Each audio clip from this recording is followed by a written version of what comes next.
So let's talk a little bit about the process. What is the person, that wants to get into something? Like, who is this person that wants to get into this thing, and what do they get in the end, or what is the sort of the thing that they get out of this experience or this process? Yeah. Yeah. The word process is intentionally used because it's hard to describe certain things without using it. And then once it's like, it's a word we use quite a bit. So then it's, oh no, now it's in their head. It's in my head. So the avatar for this has always been a challenge. Because one, when it comes to marketing, I'm like, yeah, just everybody, so my wife, who does most of our marketing, has always had a challenge with that. The gist is men. And I'm telling you, I'm constantly, the spectrum of people who want to come out and do this amazes me, from young men, and I mean like teenagers, but their reason for doing it is one thing, up to people who have been in their 60s. And I'm guessing on, if you were to extrapolate those numbers, people even younger and older do want to do it. Women have shown interest. The gist, though, is men. Some of them, it's because on the surface, it looks very military. And in a lot of ways it is. Like I mentioned earlier, the military is fantastic at intentionally changing behavior. And I just thought, hey, what if we use those formulas to not dictate what their behavior should be, but give them an arena where they can come up against things that make them question their own behavior, or what I would say are fully accepted truths. That's ideas bounce off many people of like, yeah, you know what, if that wall is up in front of that person, this is what the expected outcome should be. So the avatar is kind of changing, because sometimes I'm like, man, I wish at 18, I was thinking in that headspace already, or, oh man, I hope at 65, I'm keen enough to do this. 65 is a little on the old side.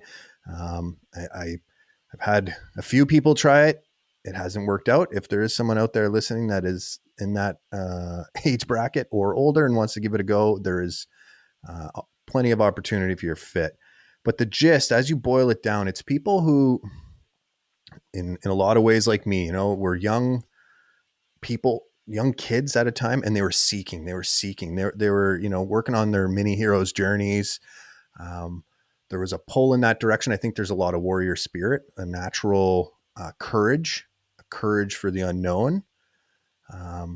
People who want to seek a deeper understanding of their personality, of their behavior on more traditional spectrums, something that's a little easier to read than some of the philosophical contemplations on what it is to be human, while also looking for, I like to think of it like this. So if you think of the brain as an atomic quantum structure, which, it very likely is, if we want to look at it a reductionist way, if you think of it as a snow globe and you shake it up and move it from a lower entropy state to a high entropy state, I think it can allow for a perspective shift. It's not permanent. It's not like brain damage. I think it's less invasive than some of the drugs that are out there that people are using, like MDMAs and DMTs and ayahuascas and psilocybins. I think it's a little less. I don't want to call those toxins because I think they have their place, but to me, it's a little bit more natural. Men in particular, and women as well, have been doing this for a long time. Climbing Everest, moving deep out of their comfort zones, the ascetics, meditation for weeks on a grain of rice, Christian pilgrimages. You find it in all the major philosophies, major religions, ancient Greek, anywhere you look, people have been doing kind of this similar thing. And then, of course, rites of passage came into play. I don't know when the original was. Maybe you do. If you do, let me know. I don't know if there's is that in the literature? I think it's been around for a long time. I think it's been around longer than we've been a long time. walls. Because I think so.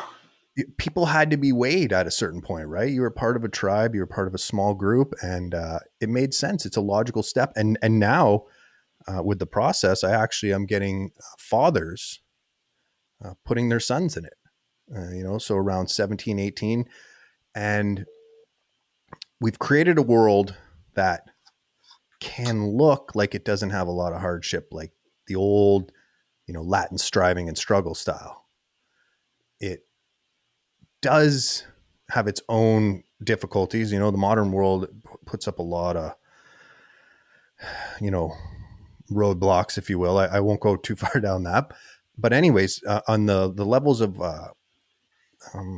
difficulty to find yourself, to bump yourself up, to polish those edges or sharpen those edges for life. So it's just, to go back to like a muscle movement, and we'll just take the bicep, for example, right? You stress the bicep so it can contract stronger. Your psychology works exactly the same way. The brain has multiple different areas that do different things, and you can function each one of them, and you can strengthen and you can detune. A lot of people right now are in what's called limbic overload. They're overwhelmed, especially coming off COVID. There's like a lot of fear state out there. So there's parts of their brains they're not nourishing, and this gives an arena to do that, to work those, and like I said, just to strengthen them. To you reach a certain point in your life. We'll take a 42-year-old man, went to university, paved his way. He's a professional. He's doing really well. He's got his family. He's got all that. He's worked. He reads. He learns. He does whatever his form of movement is. It's probably getting pretty complex at this point. Some yoga, qigong, CrossFit, battle ropes hybrid. And he's like, okay, how do I find that next 0.5%? Where do I look for that? And programs like the process, that's where that is, because I believe when you keep bringing these kinds of people together, I like to say none of us is as smart as all of us. And, through osmosis, we continue that learning curve. Yeah. Yeah, absolutely.